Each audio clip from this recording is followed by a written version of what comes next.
Hello and welcome to my YouTube channel English Chanakya. But dear students, आज हम लोग ICC board class 10 का एक poem the glove and the lion करेंगे।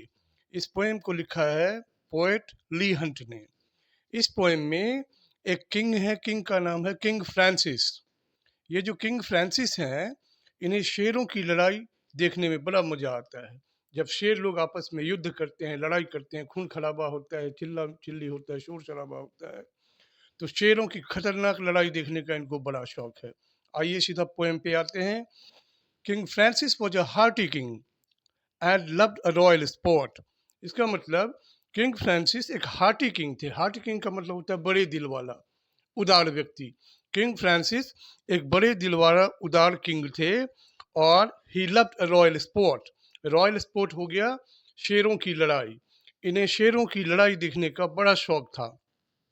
And one day as his lions fought, एक दिन जब इनके शेर पिंजरे में आपस में युद्ध लड़ रहे थे, sat looking on the court. King Francis court में बैठकर इस युद्ध को बड़े मजे से देख रहे थे।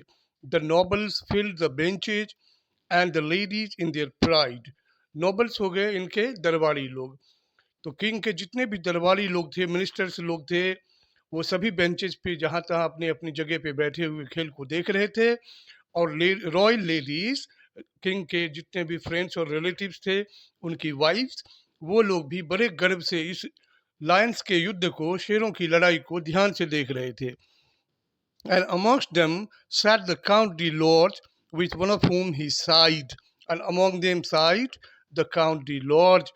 और उन्हीं लोगों के बीच में, रॉयल गेस्ट्स के बीच में, एक काउंट बैठे थे। काउंट का मतलब होता है जमींदार, बड़े आदमी। एक जमींदार, एक काउंट थे जिनका नाम है D large, count D large. वो बैठे हुए थे और उनके साथ बैठी हुई थी कौन? With one for whom he side, वो लड़की, वो खूबसूरत सुंदर उनकी प्रेमिका, जिनके लिए वो आहें भरते थे।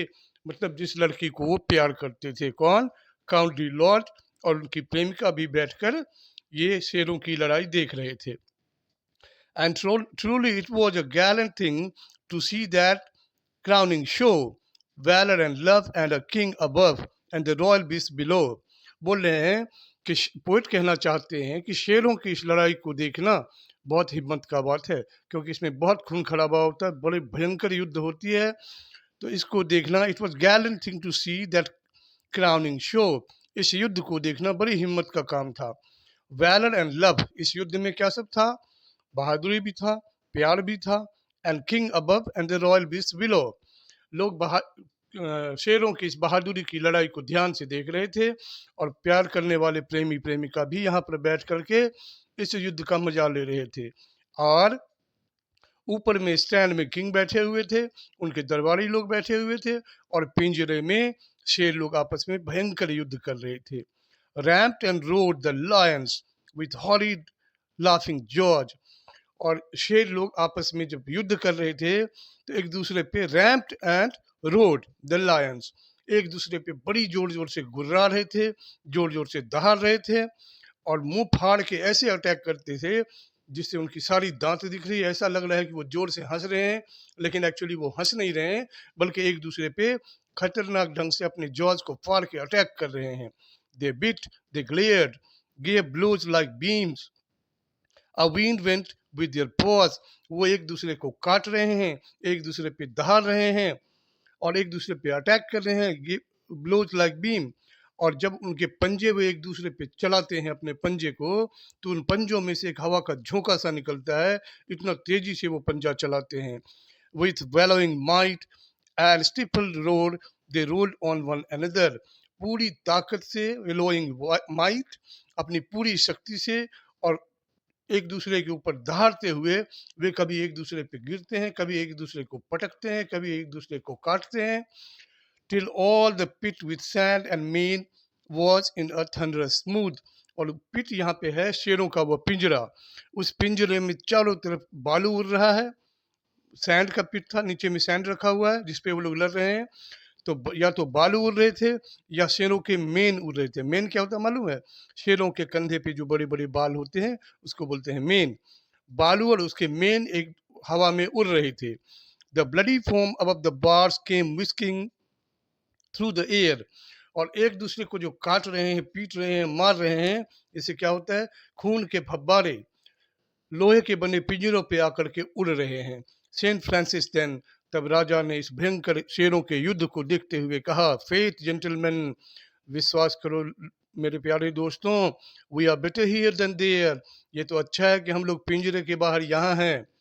अंदर में अगर हम होते, जब दो खूंखार से शेर एक दूसरे पे इस तरह अटैक करते हैं, तो इनके बीच में अगर कोई इंसान पहुंच जाए तो उसका क्या गत होगा, क्या हालत होगा, थोड़ा कल्पना करो, इमेजिन करो। The Lord Judge Love overheard the king, a beauteous, lively dame with smile lips and sharp, bright eyes, which always seemed the same. The Lord Judge Love overheard the king. D large की प्रेमिका, count D large की जो beloved थी, उसने king के बातों को बड़े ध्यान से सुना। और सुनने के बाद अचानक अचानक a beauteous lively dame with smile lips, और उसके सुंदर लिप्स पे, उनके सुंदर होठों पे एक मुस्कान आ गया, एक गजब का मुस्कान आया, मुस्कुराहट आया, स्माइल आया। साफ ब्राइट आईज, और उसके आंखों में अचानक से एक चमक आ गई। ऐसा लगा जैसे उसके माथे में, उसके दिमाग में कोई बड़ा आइडिया आया है। Which always seemed the same. She thought the count my lover is brave as can be. Count की बिलवेड सोचती है कि मेरा मेरा प्रेमी, मेरा काउंट, मेरा प्रेमी है जो मुझे बहुत ज़्यादा प्यार करता है। ये आदमी प्यार तो मुझे बहुत करता है, लेकिन उतना ही ज़्यादा ये बहादुर है। He surely would do wondrous things to show his love of me। और ये मेरे प्रति, मेरे लिए अपना प्यार को प्रूव करने के लिए, दर्शाने के लिए कुछ भी कर सकता है। King, ladies, lovers all look on, the occasion is divine। उसने मन में सोचा कि यहाँ पे अच्छा मौका है और अच्छा दस्तूर भी है। यहाँ पे किंग हैं, रॉयल लेडीज बैठी हुई हैं, लवर्स बिलवेड लोग भी बैठे हुए हैं। अच्छा मौका है अपने प्यार को प्रूव करवाने का। I shall drop my glove to prove his love, that glory will be mine. मैं अपने हाथ से जो ग्लव पहनते, हाथ में ग्लव्स पहनते हैं ना, अपने हाथ का एक ग्लव निकाल के, डी लॉर्ज की प्रेमिका ने क्या करी, अपने हाथ का एक ग्लव निकाल के शेरों के उस पिंजरे में फेंक दिया। She dropped her glove to prove his love, then looked at him and smiled। अपने हाथ का ग्लव निकाल के लड़ते हुए शेरों के पिंजरे में फेंक दिया। To prove his love, और अपने प्रेमी काउंट की तरफ देखने लगी। Then looked at him and smiled, और अपने प्रेमी काउंट की तरफ देखते हुए वो स्माइल करने लगी। और कुछ इस तरह वो कुटिल मुस्कुराहट दिखाने लगी, मतलब इतना एक मिस्टीरियस मुस्कुराहट से काउंट की तरफ देखने लग गई, मानो वह कहना चाहती है कि जाओ और मेरा ये ग्लव शेरों के बीच से लेके आओ। He bowed and in a moment leaped among the lions wide।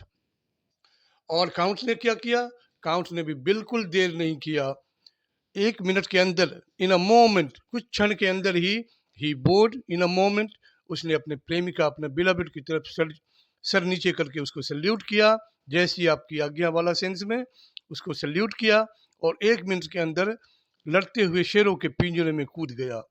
The leap was quick, return was quick. जितना जल्दी उसने शेर के पिंजरे में, जितना स्पीड से कूदा था, उतना ही स्पीड से फिर वापस भी आ गया। He has regained his place.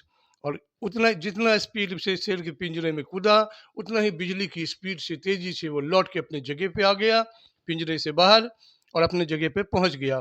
Then threw the glove but not with love, right in the lady's face.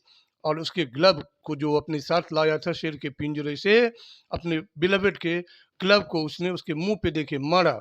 And then threw the glove, उसके ऊपर फेंका, बट नॉट विथ लव, लेकिन उसके ग्लव को उसने अपने बिलवेड के सामने ऐसे फेंका जैसे उसके मुंह पे मार रहा हो, मतलब प्यार से नहीं फेंका बल्कि नफरत से फेंका। By God said Francis.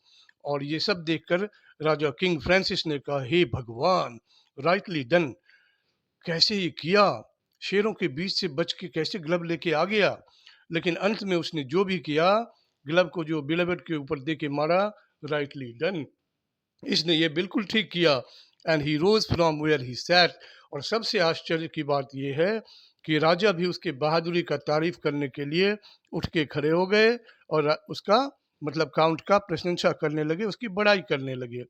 No love को थी, किंग ने कहा कि जिस तरह काउंट ने अपने बिलवड को ग्लब फेंक के दिया, नो लव ये दिखाता है कि वो अपने प्रेमिका को प्यार नहीं दर्शाया, बट वैनिटी।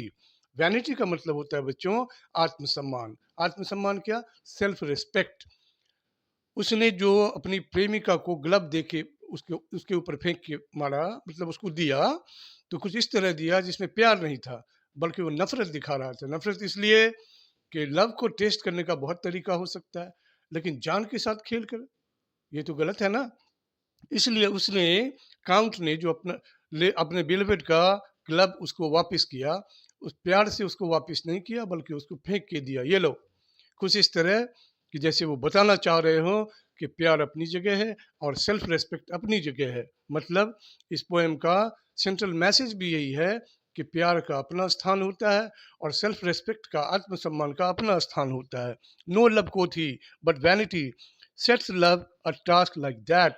यह घटना काउंट का यह एग्जाम्पल हमें यह सबक देता है कि प्रेम प्रेम होता है, लेकिन आत्मसम्मान आत्मसम्मान होता है। हमें अपने आत्मसम्मान को दांव पे लगा के प्यार करना, प्यार दिखाना, ये सही नहीं है। यही है आपका ये poem the glove and the lion.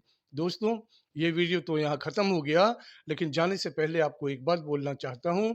अगर मेरे वीडियोज़ आपको अच्छे लगते हैं तो मेरे चैनल को सब्सक्राइब कीजिए, इस वीडियो को लाइक कीजिए और अपने सारे दोस्तों में सर्कुलेट कीजिए, ताकि ज़्यादा से ज़्यादा बच्चों को इन वीडियोज़ का लाभ मिल सके। मिलते हैं दूसरे वीडियो में। Thank you, bye bye.